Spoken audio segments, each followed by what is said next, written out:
11장입니다. 신약성경 206페이지 사도행전 11장 1절로 18절까지 보겠습니다. 사도행전 11장 1절로 18절까지 우리 한 절씩 교독합니다. 유대에 있는 사도들과 형제들이 이방인들도 하나님의 말씀을 받았다함을 들었더니 이르되 내가 무할레자의 집에 들어가 함께 먹었다 하니 이르되 내가 욥바시에서 기도할 때에 황홀한 중에 환상을 보니 큰 보자기 같은 그릇이 내 귀에 매어 하늘로부터 내리어 내 앞에까지 드리워지거늘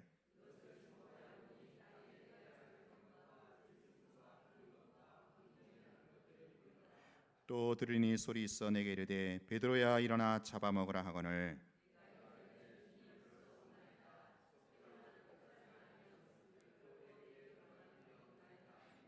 또 하늘로부터 두 번째 소리 있어 내게 이르되 하나님이 깨끗하게 하신 것을 내가 속되다고 하지 말라 하더라.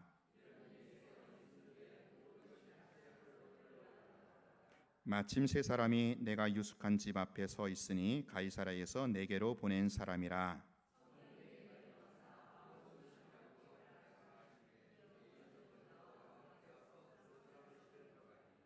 그가 우리에게 말하기를 천사가 내 집에 서서 말하되 내가 사람을 욥바에 보내어 베드로라 하는 시몬을 청하라.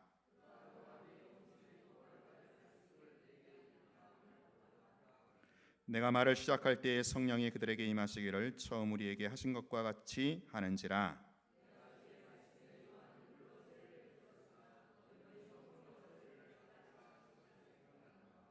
그런즉 하나님이 우리가 주 예수 그리스도를 믿을 때에 주신 것과 같은 선물을 그들에게도 주셨으니 내가 누구이기에 하나님을 능히 맡겠느냐 하더라. 잠잠하여 하나님께 영광을 돌려 이르되 그러면 하나님께서 이방인에게도 생명 얻는 회개를 주셨다 하니라. 아멘. 여러분은 그 사건의 진이나 어떤 본질보다는 그 소문이 포장돼 가지고 그 소문이 먼저 퍼져서 곤욕을 치른 경험이 있는지 모르겠습니다. 다른 예 들 거 없이 우리 예수님의 예를 제가 들겠습니다. 여러분, 예수님은 어느 지역 사람이에요? 갈릴리 지역 사람이죠. 갈릴리 지역 출신인데 그 예수님이 이제 공생애를 시작하시면서 30살 공생애를 시작하시면서 예수님이 첫 사역지로 뻥 뜨셨어요. 어디서 뜨셨는지 아세요? 바로 예루살렘 유대 지역에서. 원래 갈릴리 사람인데 고향에서 뜨신 것이 아니라 좀 이렇게 밑으로 내려와서 유대 예루살렘에서 내가 그리스도다, 내가 하나님이다, 이런 차원에서 성전의 장사판을 엎으시고 엄청나게 센세이션을 일으키셨습니다. 그래서 거기서 그 위에 약 8개월 동안 이제 유대 예루살렘 사역을 중심으로 첫 사역을 시작하셨는데 글쎄 그 예수님이 유대 지역에서 예루살렘에서 엄청 뜨셨다라는 소문이 이미 갈릴리, 예수님의 고향 갈릴리에 이미 퍼졌던 거예요. 소문이 먼저 퍼지고 이제 예수님께서 이제 그 갈릴리 유대 사역을 마치시고 이제 고향으로 딱 가보니까 이미 소문이 딱 퍼져 있어. 야, 우리 사람 갈릴리 나사렛 사람 예수라는 양반이 글쎄 성전에 올라가서 장사판을 뒤엎어놨대. 아주 그것 때문에 엄청나게 소란스러웠대. 뭐 그런 소문이 막 이미 퍼진 겁니다. 그때 예수님께서 그 갈릴리 나사렛에 들어가셔서 참 굉장히 좀 뭐랄까요, 당황도 하시고 좀 이렇게 황당하셨을 것 같아요. 왜냐? 그 성전의 장사판을 뒤집은 것은 내가 곧 하나님이다, 내가 안식일의 주인이다, 이것을 천명하는 사건인데 그 사건의 본질과 진위는 모른 채 그냥 뭐 예수가 뭐 떴대, 뭐 예수가 소란스럽게 뭐 한 건 했대, 뭐 그런 식으로 소문이 퍼졌던 겁니다. 여러분, 지금 오늘 우리가 읽은 본문이 지금 그와 같은 경우입니다. 지금 베드로가 가이사랴에서 고넬료 사건이라고 하는 엄청난 사건을 경험했잖아요. 이 고넬료 사건이 보통 사건이 아니라 그랬죠. 사도행전의 흐름에 있어서 전반전과 후반전을 가늠하는 굉장히 획기적인 분기점이 되는 그런 사건이다라고 했어요. 자, 그래서 이 베드로가 이 고넬료 사건이라고 하는 엄청난 사건을 경험하는 동안에 이미 그 베드로가 중심으로 활동하고 있는 유대 예루살렘에서는 어떤 소문이 퍼졌는가 하면 오늘 1절이 그것을 말해주고 있는 거죠. 여러분 1절 우리 같이 읽어볼까요? 시작. 유대에 있는 사도들과 형제들이 이방인들도 하나님의 말씀을 받았담을 들었더니, 지금 유대에 있는 사도들과 형제들이 나오죠. 여러분 유대에 있는 이 사도들과 형제들이 누구겠어요? 바로 예루살렘 초대교회의 그 리더급들이죠. 스텝 리더급들. 자, 이들이 어떤 소문을 들었습니까? 글쎄 이방인 고넬료가 또 그의 집안 사람들이 복음의 말씀을 듣고 성령을 받았대. 이런 소문을 들은 거예요. 여러분 이 고넬료 사건이 얼마나 대단한 특종이고 얼마나 대단한 이슈였는가라는 것을 보여주고 있는 거죠. 얼마나 이 놀라운 사건이었는지 예루살렘에까지 유대에까지 이미 소문이 벌써 쫙 퍼진 거야. 베드로는 오지도 않았는데 거기에. 자, 그래서 이제 소문의 당사자인 베드로가 이제 그 다음에 도착을 하는 겁니다. 여러분 항상 그러잖아요, 그렇죠? 소문이 먼저 퍼져요, 사람보다. 베드로가 이제 거기 예루살렘에 당도하는데, 근데 이 베드로를 그렇죠? 기다리고 있던 건수가 있었어요. 그게 뭡니까? 2절, 3절이죠. 우리 한번 더 읽어볼까요? 시작. 베드로가 예루살렘에 올라갔을 때에 할례자들이 비난하여 이르되 내가 무할례자의 집에 들어가 함께 먹었다 하니. 지금 예루살렘 교회 이 사도들과 형제들이 뭐라고 합니까? 베드로를 그냥 맹 비난을 하는 거예요. 여러분 지금 베드로에게 상을 줘도 모자랄 판이잖아요. 그렇지 않습니까? 이방인 고넬료에게 예수 복음을 전해서 그로 하여금 그의 집안으로 하여금 온 식구들이 성령을 받게 했다면 이게 얼마나 귀하고 얼마나 잘한 일입니까? 하나님 나라의 역사 진행에 있어서 얼마나 가치 있는 얼마나 귀한 일을 하고 돌아왔어요. 이제 복음이라는 것이 예수 복음이 유대주의라고 하는 이 장벽을 넘어서 뚫고서 땅끝을 향하여 뻗어나가는 하나의 계기가 되었단 말이에요. 이 고넬료 사건이. 근데 예루살렘 교회 본부, 예루살렘 교회 리더십들의 반응을 보세요. 어떤가? 복음을 위해서 수고하고 돌아온 베드로에게 그냥 비난의 화살을 퍼붓는 거예요. 여러분 사실요, 지금 베드로는요 예루살렘 교회의 당회장이거든요. 예루살렘 교회 수장입니다. 근데 어떻게 보면 자기 밑에 있는 참모들이잖아요. 참모들이 그냥 합심해 갖고 대동단결해서 베드로를 막 공격하는 거예요. 막 비난하는 거예요. 당신이 할례자인데, 할례자라는 말은 유대인이란 말이에요. 그죠? 같은 말입니다. 당신이 할례자 유대인인데 더군다나 예루살렘 교회 당회장인데 어떻게 당신이 무할례자, 할례가 없는 이방인의 집에 들어가서 그들과 함께 밥을 먹었느냐? 그거가 지금 꼬투리 잡고 비난하는 겁니다. 여러분 보세요.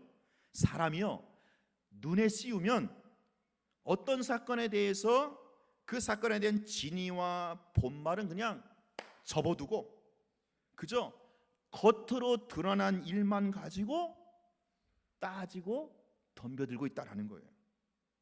그래서 다른 사람을 함부로 비난하고 함부로 정죄를 하는 겁니다. 여러분 베드로가 경험했던 이 고넬료 사건에 대한 진의 본말이 무엇입니까? 고넬료 같은 이방인도 하나님의 말씀을 듣고 구원을 받았다라는 거잖아요. 이게 이 사건의 핵심이거든요. 근데 지금 이 예루살렘 교회 리더십들, 참모들은 어떻습니까? 베드로 당신이 왜 이방인들과 같이 밥 먹었냐? 밥 먹은 거 갖고 지금 따지고 들고 있는 거예요. 겉으로 드러난 현상만 가지고 지금 뭐예요? 왈가불가 따지고 덤벼들고 있다라는 거죠. 여러분, 우리가요, 배우자나 자녀들에게 겉으로 드러난 일만 가지고 따지고 야단치는데, 여러분 그러지 마십시오. 배우자나 자녀들이요, 그렇게 할 수밖에 없었던 그 진실과 그 본말이 따로 있다라는 거예요.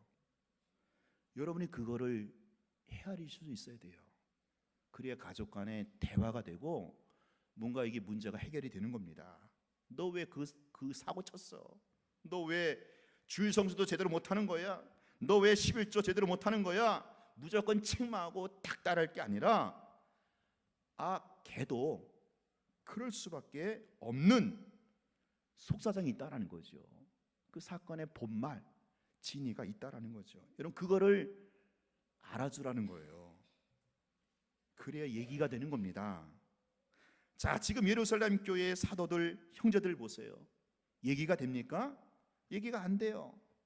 자기 나름대로의 기준이 있고 철학이 있어서 거기 틀에 딱 맞춰갖고 다른 경우, 다른 케이스를 도저히 용납하지 않는 겁니다. 자, 앞서 10장 28절 보세요. 10장 28절 보면 이런 말씀이 있지요. 유대인으로서 이방인과 교제하며 가까이 하는 것이 위법인 줄 너희도 알거니와.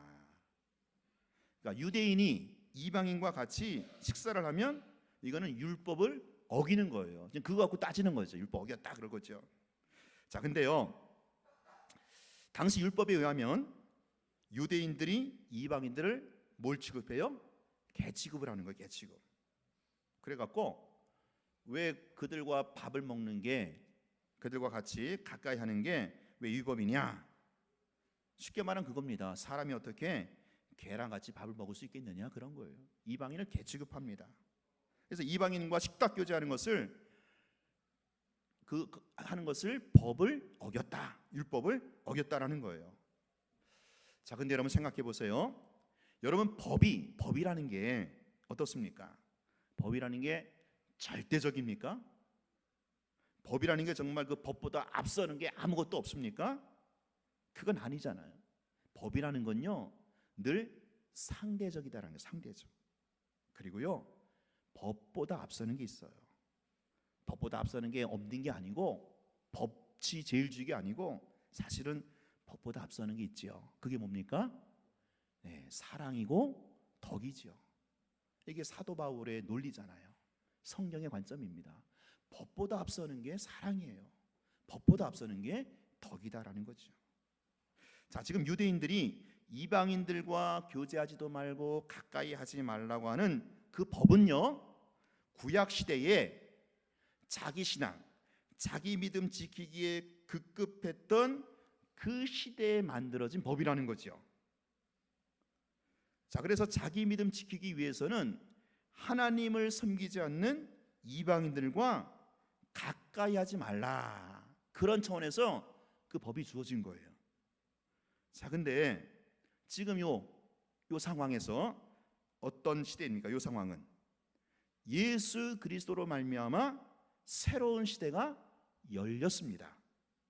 자기 신앙, 자기 믿음이나 지키려고 그냥 이렇게 가두고 닫고 어떤 그런 소극적인 시대가 더 이상 아니라는 거죠. 그 시대는 그런 시대가 아니에요. 오순절 성령의 강림으로 말미암아 이제는 뭐예요? 사단의 나라를 오히려 공격하고 그 사단의 나라를 정복하는 그런 공격적인, 적극적인 시대가 예수 그리스도로 말미암아, 성령의 강림으로 말미암아 그 새로운 시대가 열렸다라는 거예요. 그래서 오직 성령이 너희에게 임하시면 권능을 받고 예루살렘과 온 유대와 사마리아와 땅끝까지 이르러 내 증인이 되리라. 이 말씀이 지금 실현되는 새로운 시대가 열렸다라는 거죠. 이제는 복음을 들고 저 밖을 향하여, 우리가 장막 쳐놨던, 닫아놨던 그 밖을 향하여 복음을 들고 나가야 된다라는 거죠. 사랑의 원자탄, 복음의 핵폭탄을 들고, 그렇죠? 우리가 나가야 된다라는 거예요. 자, 그래서 이러한 시대가 주어졌기 때문에 이런 시대에 맞게 새로운 법이 주어져야 되는 거예요. 그게 무슨 법이에요? 그게 바로 사랑의 법이다라는 거죠. 그 시대에 맞게 새로운 법. 그러니까 율법이 아니라 이제는 사랑이다라는 거. 사랑. 여러분, 법은요 늘 상대적이다라는 거죠. 시대에 따라서, 지역에 따라서 그 법은 얼마든지 변할 수가 있는 거예요. 그러나 복음의 핵심, 사랑의 정신만은 변하지 않는다라는 거죠. 그래서 이방인들도 사랑으로 품어야 하는 겁니다. 복음의 그 열정을 가지고 이방 땅에도 들어가야 한다라는 거죠. 여러분, 이러한 사랑은요 율법을 초월하는 거죠. 율법을 초월해서 사랑의 법이 집행이 돼야 한다라는 겁니다. 사랑은요 이것저것 따지지 않아요. 그래서 사랑으로 보면 모든 사람 다 품을 수가 있어요. 사랑으로 보면 못 품을 사람이 없다라는 거죠. 여러분, 부모와 자식과의 관계가 법으로 따져서 되겠어요? 법으로 따져서 그 부모와 자식과의 관계가 설명이 되든가요? 안 되는 거예요. 부모와 자식과의 관계는 이게 법으로만 설명이 안 되는 관계, 사랑으로만 설명이 되는 관계다라는 거지요. 교회도 마찬가지죠. 여러분, 교회는요 법보다는 항상 사랑과 덕의 차원에서 문제의 실마리를 풀어나가야 한다는 거예요. 그러자면 교회도 세상과 다를 게 하나도 없어지는 겁니다. 자, 지금 베드로를 맹비난하는 예루살렘 교회의 그 리더십들을 보면서, 그 참모들을 보면서 여전히 구약 시대의 율법에 묶여 있는 그 한계를 우리가 보게 되잖아요. 이들이 얼마나 깨트리기 힘든 그 아집, 그 똥꼬집에 사로잡혀 있었는가라는 것을 엿볼 수가 있는 겁니다. 여러분, 이 예루살렘 교회의 사도들이 원래 누굽니까? 원래는 12명의 제자였잖아요. 가룟 유다 대신에 마띠아가 들어갔고요. 그래서 원래 이 12사도는 다 예수님의 제자 출신들이에요. 자, 이들이요 3년 동안 예수님 모시고 다니면서 그 복음이 온 열방과 민족 가운데, 온 세상에 이 복음이 전파되어야 한다. 우리 하나님은 유대인만의 하나님이 아니라 이방인까지도 구원하기를 기뻐하신다. 이런 말씀을 수차례나 예수님을 통해서 듣지 않았겠어요? 그리고 성령을 받으면, 성령이 임하면 땅끝까지 나가서 복음을 전해야 한다. 증인으로 살아야 한다. 이런 사실도 이미 알고 있잖아요. 그렇죠? 알고 있잖아요 이미. 왜? 오순절 성령 강림을 경험한 사도들이에요. 근데 그럼에도 불구하고 막상 이방인 대표 고넬료 집안이 구원을 받았다라는 그 소식을 듣자마자 일어나서는 말아야 할, 그렇죠? 마치 일어나지 말아야 할 일들이 터진 것처럼 난리법석을 떨고 화를 내고 흥분하고 있잖아요. 이 이유가 뭡니까? 그 이유가 뭐겠어요? 그것은 바로 이들이 지금 예루살렘 교회 리더십들이라고 하고 있는 이 사도들과 형제들이 그동안의 주님의 말씀을 그저 귓전으로만 들었거나 아니면 주님이 계속해서 뭐라고 하시든지 간에 그게 상관이 없어요. 그냥 자기 고집을, 자기 아집을 여전히 꺾지 않고 있었다고 하는 하나의 방증이 되는 거죠. 그러니 이방인 고넬료가 구원받았다고 하는 이 사실을 절대 받아들일 수가 없는 겁니다. 여러분, 3년 동안 예수님을 따라다녔고 이미 얼마 전에 오순절 성령 세례도 경험했던 이 사도들인데, 형제들인데, 이들이 자기 생각, 자기 고집이 여전히 견고하게 자리를 잡고 있다라는 거예요. 이거 참으로 아이러니한, 참으로 놀라운 일이 아니겠습니까? 근데 여러분, 이게 남 얘기가 아니더라고요. 오늘 우리도 수없이 말씀 듣고 수없이 말씀 배우고 있잖아요. 수없이 예배 드리고 있어요. 다 알고 있어요. 그럼에도 여전히 내 생각과 내 고집이 살아 있어서 그냥 아닌 건 아닌 거야. 그러지 않습니까?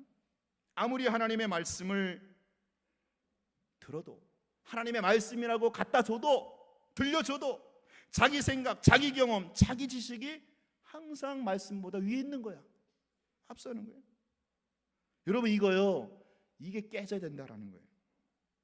정말 우리는 말씀의 권위 앞에 순복할 수 있어야 한다는 거예요.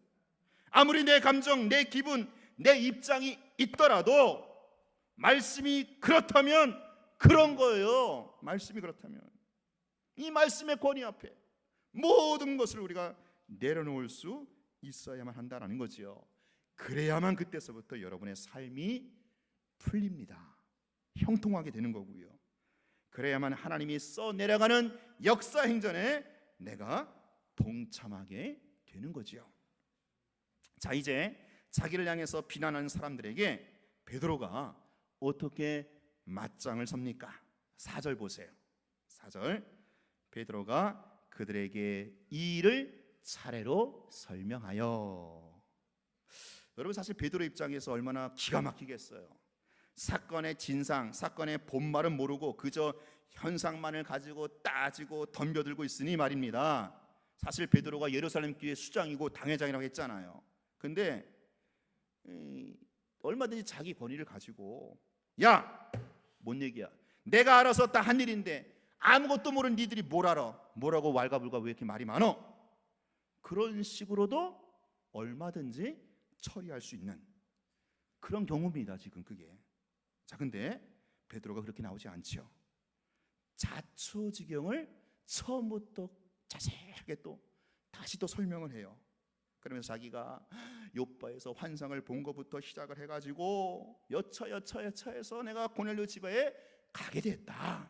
그래갖고 요 얘기가 여러분 10장부터 시작하고 벌써 세 번째 나오는, 이게 오늘 세 번째 나오는 거예요. 환상 보고 뭐 여차해서 고넬 집안에 갔다. 이게 지금 사도행전 기자 누가가 요 똑같은 사건을 세 번의 스토리를 계속 반복하고 있다라는 거죠. 왜 반복했는지 제가 지난주에 말씀드렸죠. 여러분, 베드로의 이런 처신에 대해서 우리가 배워야 할 덕목이 있죠. 뭡니까? 아무리 기분이 나쁘고 아무리 속상해도 이성적으로 대처할 수 있어야 한다라는 거죠. 자, 지금 베드로는 이 사건의 본말을 처음부터 다시 설명을 합니다. 여러분, 베드로도 사실 한성격하는 인물 아니에요? 한성격해요. 베드로도요 예전에, 그렇죠? 한성격했잖아요. 근데 지금 베드로가, 그렇죠? 왜 이렇게 신사적으로, 그렇죠? 그렇게 나오고 있습니까? 사실 베드로도 조금 전까지는, 고넬료 사건 전까지는 뭐예요? 나도 당신들 너희들처럼 비난하는 자들을 그런 부류에 있었다라는 것을 베드로는 알고 있는 거예요. 자기도 이 고넬료 사건을 겪기 전까지는 이방인은 감히 하나님의 말씀을 받을 수 없노라, 그렇게 여기고 있던 사람이었다라는 거죠. 그걸 베드로가 알고 있는 거예요. 걔네들 보면서. 그러하기에 지금 자기를 향해서 그냥 쌍십자를 켜고 그냥 달려드는, 비난하는 그들을 이 베드로는 이해할 수가 있는 거예요. 그래서 감정으로 홧김에 맞대응을 하는 게 아니고 이성적으로 지금 처신하고 있다라는 거죠. 사랑 여러분, 제가 가족 간에 혹은 인간관계 간에 형통하는 팁을 한 가지 가르쳐 드릴게요. 팁. 여러분, 상대방이 여러분을 막 비난하고 막 감정을 건드리고 속상하게 할 때, 나도 예전엔 그랬다, 너처럼 속으로. 나도 몰랐을 때는 너처럼 그랬어. 지금 베드로가 그런 거고 있는 거예요. 베드로도 좀 전까지 그랬거든. 자기 이 고넬료 사건을 겪기 전까지는 감히 이방인들은 하나님 말씀을 들었다는 얘기를 받아들일 수 없었거든. 거기에 대해서 분노하고 비난하던 그런 사람이었거든요. 여러분을 누가 비난하고 누가 여러분 속을 걸고 그럴 때 한 템포 늦춰서 나를 비난하고 나의 속을 긁는 그 사람을 통해서 여러분의 과거를 볼 수 있다면, 나의 옛모습을 볼 수 있다면 정말 그 사람은 이제 성인 군자로 가는 사람이에요. 인간관계에 있어서. 자, 지금 베드로가 자초지경을 자세하게 설명하죠. 자기가 욥바에서 본 환상부터 시작해갖고 쭉 합니다. 자, 10절 보세요. 그 중에 10절 보니까 이런 일이 몇 번 있어요? 3번 있으니. 베드로가 그 본 환상은 한두 번도 아니고 뭐예요? 3-4번, 3번이에요. 무슨 뜻입니까? 틀림없다는, 여러분 3-4번 의미가 있잖아요, 그렇죠? 틀림이 없다라는 거죠. 11절 보세요. 11절. 마침 세 사람이 내가 유숙한 집 앞에 서 있으니 가이사랴에서 내게로 보낸 사람이다. 자기가 3번 동안 환상을 보는 중에 또 마침 고넬료, 가이사랴 고넬료가 그 베드로 초청하려고 보낸 사람이 몇 사람이에요? 3사람이 고넬료 모시러, 베드로 모시러 기다리고 있다라는 거예요. 여러분 3이라는 숫자, 베드로하고 참 인연이 깊은 것 같아요. 그렇죠? 오늘 이 베드로의 변론을 보면, 그렇죠? 이 고넬료 사건, 그렇죠? 이 고넬료 사건을 얘기하면서 3번 환상을 봤다. 그리고 또 3사람이 나를 기다리고 있었다. 그런 거 보면 이 3이라는 숫자와 베드로는 참 인연이 깊었잖아요. 그렇죠? 언제요? 3번 부인해요. 그렇죠? 닭 울 때 3번 부인하고, 또 언제? 부활하신 예수님이 네가 나를 사랑하느냐 3번. 그러니까 3이라는 숫자는 참 베드로하고 인연이 깊은 것 같아요. 어쨌든 자, 지금 이 베드로의 변론을 보면 이 고넬료 사건은 하여튼 분명한 사실이고 분명한 역사다라는 거예요. 꿈이라는 얘기가 아니라 진짜 일어났던 사건이다라는 거지요. 자, 그러면서 15절을 보세요. 15절 시작. 내가 말을 시작할 때에 성령이 그들에게 임하시기를 처음 우리에게 하신 것과 같이 하는지라. 자, 이게 무슨 얘기입니까? 지금 베드로가 그 고넬료의 초청을 받아갖고 그의 집에 가서 예수 복음을 전할 때에 그들에게도 성령이 임했다라는 거예요. 근데 그들에게 성령이 임하는 현상은 바로 우리가 앞서, 우리가 전에, 언제? 오순절에 경험했던 그 성령 강림과 같은 사건이다라는 거지요. 우리가 지금 베드로가 그들에게 얘기하는 거예요. 변론한 자들에게, 자기를 비난하는 자들에게, 야, 우리가 오순절에 성령 강림했던 거, 오순절 성령 강림 경험하지 않았느냐? 왜? 그때 여기 베드로를 비난하던 이 사도들, 12명의 사도들을 비롯해서 120명의 사람들이 뭐예요? 성령 받았잖아요. 오순절 성령 강림 때. 그래서 야, 우리가 얼마 전에 오순절 성령 강림 경험했지 않았느냐? 그대로, 그런 식대로 이들에게도 성령이 강림하시더라라는 거예요. 자, 베드로가 그렇게까지 설명을 하니까 이제 그때서부터 이제 봄눈 녹듯이 베드로를 비난하는 자들이 점차 수긍하는 거예요. 수그러지는 거예요. 그 베드로의 변론에 설득이 되는 겁니다. 왜 그랬겠어요? 자기들도 얼마 전에 오순절에 마가의 그 다락방에서 성령을 받았거든요. 그런 성령 강림 사건이 지금 고넬료 집안에도 임했다고 하니까 이제 그제서야 고개가 끄덕끄덕여지고 좀 이제 화난 마음이 누그러지고 수긍이 가는 겁니다. 여러분, 사람이 그렇지 않습니까? 꼭 자기가 경험한 테두리 안에서 그 이해가 되는 거예요. 그게 납득이 되고 그게 수용이 된다라는 거지요. 이거 보면 베드로가 참 지혜로운 것 같아요. 참 설득력이 있죠. 그렇죠? 당신들이 오순절에 우리가 성령 강림 사건 체험했잖아. 이번에는 그 성령 강림이 고넬료 집안에 임했다라는 거예요. 그러면서 이 오순절 성령 강림 사건도 하나님의 전적인 역사, 하나님의 강권하신 손길인 것처럼 이번에 고넬료 사건도 전적으로 하나님의 역사고 하나님의 강권하시는 손길인데 누가 말리겠느냐라는 거죠. 아무도 말릴 수가 없다. 이게 지금 베드로가 끌고 가고 있는 논리다라는 거죠. 얼마나 지혜롭습니까? 얼마나 참 어부 출신 이 베드로가 참 지혜로워요. 성령 받고 나서 보니까. 자, 그러면서 결정적으로 도장을 꽝꽝꽝 찍어요. 그게 17절이에요. 17절 시작. 그런즉 하나님이 우리가 주 예수 그리스도를 믿을 때에 주신 것과 같은 선물을 그들에게도 주셨으니 내가 누구이기에 하나님을 능히 막겠느냐 하더라. 이게 하나님의 거스를 수 없는 성령의 역사라는 거죠. 성령의 역사인데 하나님이 그렇죠? 하나님이 개입하시는 성령의 역사인데 누가 막겠느냐라는, 위로부터 폭포수처럼 떨어지는 그 폭포수를 누가 피할 수 있겠느냐라는 거죠. 여러분 여기서요 유대인들의 의식에 있어서 성령이 임했다, 성령을 받았다라는 것은 유대인들의 의식에 있어서 어떤 의미냐 하면 하나님이 그 사람을 뭐예요? 받으셨다, 하나님이 그 사람을 접수하셨다, 그런 의미가 있어요. 그래서 야 우리들도 예전에 오순절 성령관임 때 오순절 때 성령 받았잖아, 성령을 받았잖아. 그건 뭐예요? 그런데 당연한 거예요. 그게 왜? 자기들은 선민이니까, 유대주의 시오니즘에 원래부터 있으니까 자기들 선민이기 때문에 당연히 성령 받은 게 당연해, 하나님 받으셨다라는 거죠. 근데 이번에 이방인 고넬료 집안에도 성령이 임했거든요. 베드로의 말이. 그러면 이거는 무슨 뜻이냐, 무슨 의미냐라는 거죠. 바로 이방인도 하나님이 우리처럼 뭐예요? 받으셨다. 이방인도 하나님이 우리 유대인들처럼 뭐예요? 접수하셨다. 하나님의 백성으로 접수하셨다. 이방인들도 우리처럼 똑같이 하나님 나라의 호적에 등록을 하셨다. 그렇게 지금 베드로가 이해를 시키는 겁니다. 이걸 지금 베드로를 비난하던 자들이 이제서야 깨닫게 되는 거예요. 이 사실을, 이 진리를 깨닫게 된다는 거죠.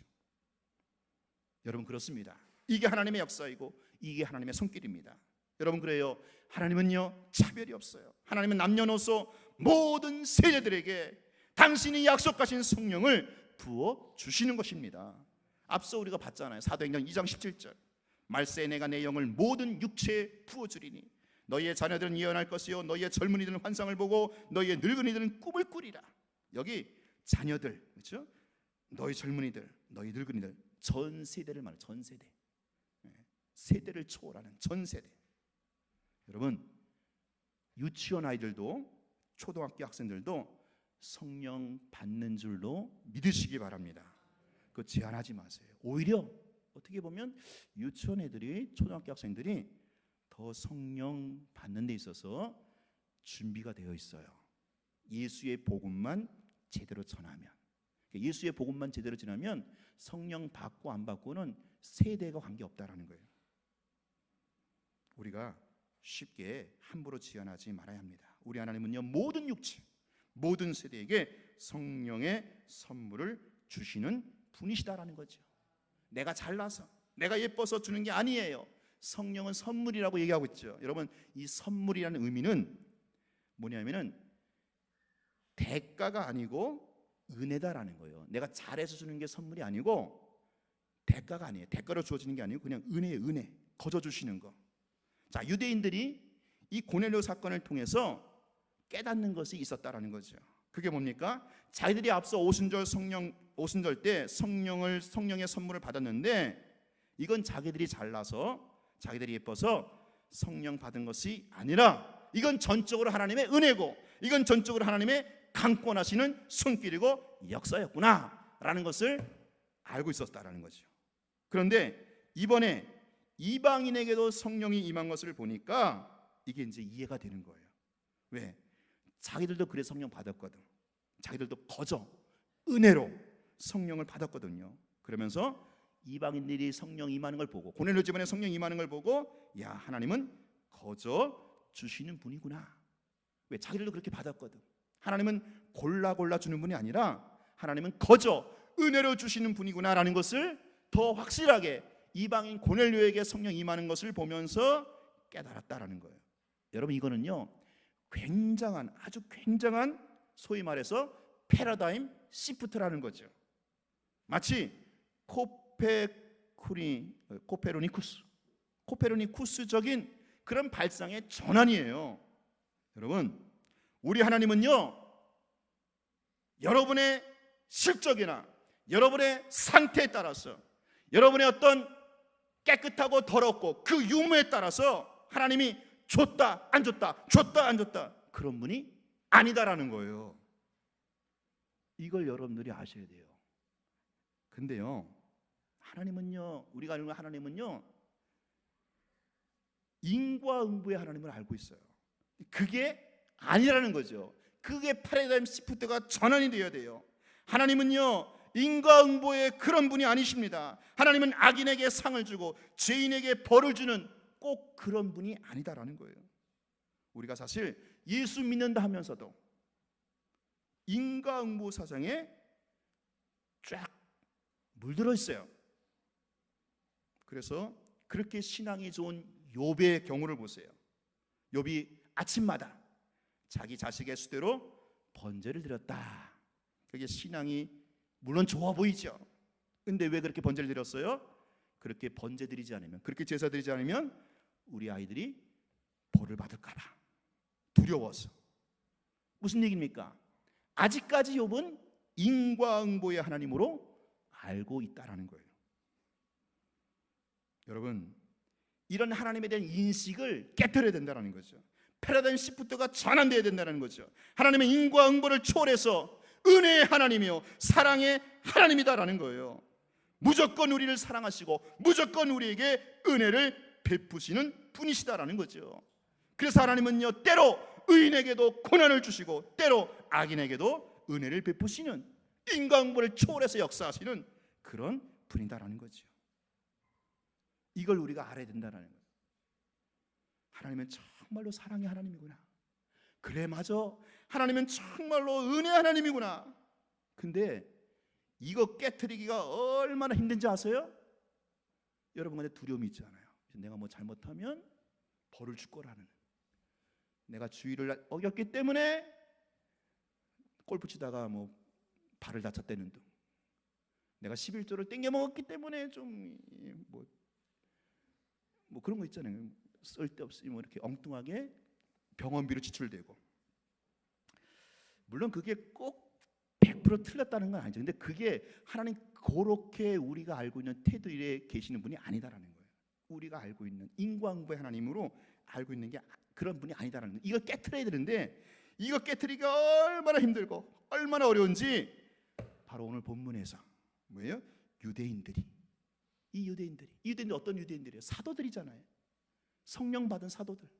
얘네들이 그토록 유대주의, 시오니즘을 깨트리기가 힘든 것처럼 오늘 우리가 그 하나님에 대한 인식, 하나님에 대한 바른 인식, 그걸 깨트리기가 그렇게 어렵다라는 거예요. 그 하나님 그걸 깨트리기 위해서 이 고넬료 사건을 뻥 터뜨리시는 거예요. 그 사건을 통해서 하나님의 인식이 깨지는 겁니다. 아, 그래, 하나님은 오직 은혜의 하나님이구나. 그냥 거저 주시는 것이지, 거저 성령을 선물로 주시는 분이시지 뭐 잘했다고 주고 못했다고 뺏어가는 그런 인과응보의 하나님이 아니다라는 거죠. 자, 그렇기 때문에 디모데전서 2장 4절 말씀이 말이 되는 거예요. 우리가 잘 아는 말씀이죠. 하나님은 모든 사람이 구원을 받으며 진리를 아는 데 이르기를 원하신다. 하나님은 유대인만이 아니라 이방인도 구원하기를 원하셔요. 왜요? 사랑의 하나님이니까. 왜요? 은혜의 하나님이니까. 모든 사람이 구원받기를 간절히 원하신다라는 거예요. 여기서 원한다라는 말이 무슨 뜻인지 아세요? 우리가 똘똘하게 그냥 우리 머릿속에 꽉 차 있는 거 있죠? 원하는 거. 요 문제 해결됐으면 좋겠다. 그런 것처럼 하나님도 똘똘하게 당신의 머릿속에 콜똘하게 있는 원함이 있어요. 사무침이 있어요. 그게 뭔지 아세요? 모든 사람이 구원받기를 콜똘하게 원하신다라는 거예요. 이 하나님의 원함, 이 하나님의 비전에 깨어 있어야 우리가 민족과 열방을 향하여 문을 열고 나갈 수가 있다라는 거죠. 오늘 이 고넬료 사건을 통해서 베드로와 유대인들 또 예루살렘 교회 리더십들이 가장 중요한 질을 깨닫게 되는 하나의 전환점이 되는 겁니다. 바로 사랑의 하나님, 은혜의 하나님은 그 어떤 자도 차별하지 않으시고 모든 세대, 모든 사람, 전 인류를 품으시고 구원하기를, 건져내기를 그토록 골똘하게 원하신다라는 거죠. 이게 하나님의 비전이고 이게 하나님의 원함인데, 여기에 우리가 정말 깨어 있어야 우리가 땅 끝을 향하여, 민족과 열방을 향하여 나아갈 수가 있다라는 겁니다.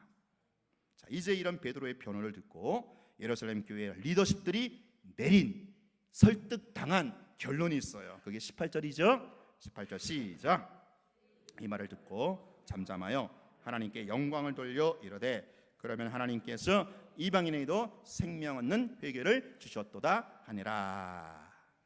자, 그토록 베드로를 향해서 그냥 처음에는 그냥 베드로를 향해서 비난하고 분노했던 자들이었는데, 이 베드로의 변론, 베드로의 설명을 다 듣고 나서 보니까 하나같이 입을 다물고 말았어. 입을.